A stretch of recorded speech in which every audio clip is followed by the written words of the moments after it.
Sinibak na rin sa pwesto ang Deputy Administrator ng Overseas Workers Welfare Administration o OWA na si Emma Sinclair dahil sa pagkakasangkot sa umunoy hindi otorisadong 1.4 billion pesos na transaksyon ng pagbili ng lupa.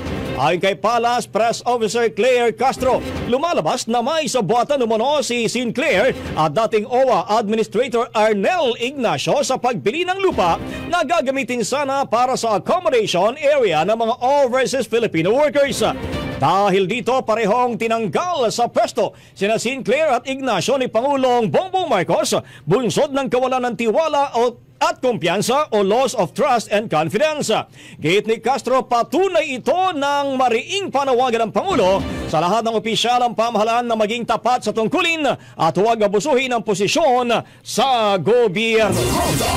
Ang bahaging ito ay hatid sa atin ng Mom's Love ES1 Capsule. Simulang tuparin ang pangarap ng iyong anak. And stunting now!